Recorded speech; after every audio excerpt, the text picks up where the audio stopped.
last one for the morning. I wanted to squeeze in a few clips before I go in for a minor procedure.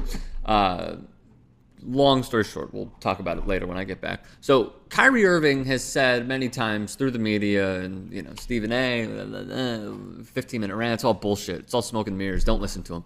Listen to us because we'll give it to you real. And we're not going to threaten players. Kyrie Irving has listed a few teams, as we know, that he wants to get traded to. One of those being the San Antonio Spurs, the New York Knicks, the Miami Heat, and the Minnesota Timberwolves. Now, what I wanted to do is explore the Minnesota Timberwolves and what exactly they could give in return to the Cleveland Cavaliers, knowing that this window is closing for LeBron James' tenure most likely in Cleveland unless they win. What an ultimatum. Like a bad girlfriend. So Minnesota, the question is, who do they let go?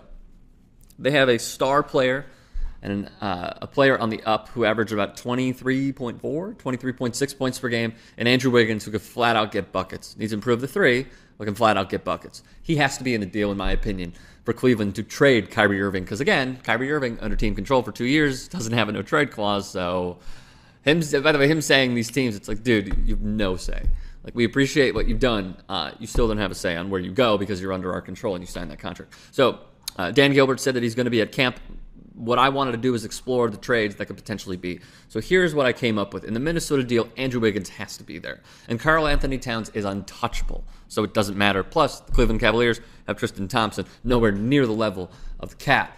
Not many are, so nonetheless, the Cat is untouchable. So in the Minnesota deal, what I found was that Andrew Wiggins needs to go, Kyrie Irving would go, and the other player to try and help out this deal as much as possible is Gorgui Dieng. However, I would want a third team to get into this deal, and I'll get into that in a moment. Let's just say hypothetically this was to be. It's not enough for Cleveland to accept, so Minnesota would have to send cash and picks. And here's the other huge question mark. What sort of picks would Minnesota be able to send if their team is that good that they start Kyrie Irving, Jimmy Butler, and the Cat? Probably not great because they're going to be a contender in the West, not necessarily the 1 seed, but they'll contend. So they would have to throw in my opinion, 2 first-round picks in order for Cleveland to accept or at least entertain the offer. So, again, they likely want a third team. I know of the perfect team, and it is right here in Chicago, Illinois, because the Bulls want to suck.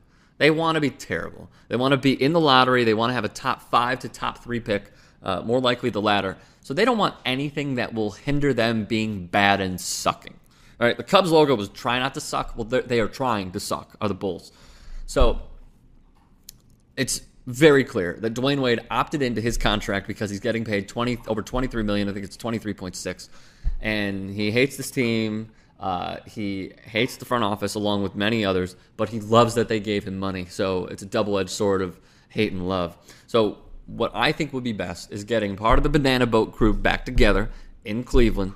So the Bulls would trade Jimmy Butler. They would trade Dwayne Wade to the Cleveland Cavaliers. Okay, the Cavs would get Andrew Wiggins from Minnesota. The Minnesota Timberwolves would get Kyrie Irving and Iman Shumpert, so that way you offset the pay. And the Bulls would get Gorgui Dieng, Adrian Payne, and a pick each, maybe even 2 from one club, in order to give away Dwayne Wade. Now, what I would likely say is they could get a first-round pick here and potentially a first-round pick there, or they can get a first and 2 second-round picks. Regardless, they're trying to be bad. I cannot emphasize that enough. They do not want to do anything, again, that will make them look like a okay basketball team. So the starting 5 for these teams, for Cleveland, it would be Derrick Rose, Andrew Wiggins, LeBron James, Kevin Love, Tristan Thompson, and then you bring Dwayne Wade off the bench.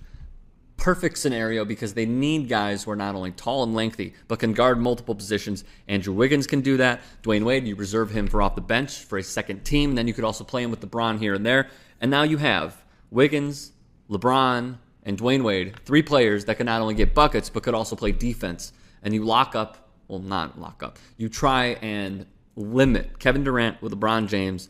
You put Andrew Wiggins on Klay Thompson, and then you could potentially put you put Dwayne Wade on Klay Thompson, and you put Andrew Wiggins on Steph Curry. I like their chances way better, and you could still get a ton of good shots, good-looking shots as well with those guys. And if you wanted to, with the second team, you could put LeBron and Kyle Korver and Dwayne Wade and a few others, and you could still be solid. So I actually do like this trade a lot for Cleveland if it were to happen. For Minnesota, Kyrie Irving, Iman Shumpert, Jimmy Butler, Taj Gibson, and the Cat. Good, even though you gave up Andrew Wiggins, but you still have Kyrie Irving for team control, under team control for 2 years, and the Bulls suck. So, could it happen? If the Cleveland Cavaliers were to call the Minnesota Timberwolves, does Andrew Wiggins have to be in the deal? I say yes. What do you say? Get at me in the comments section below. Follow me on Twitter, @BrickStrom, and subscribe to 2x2 Sports.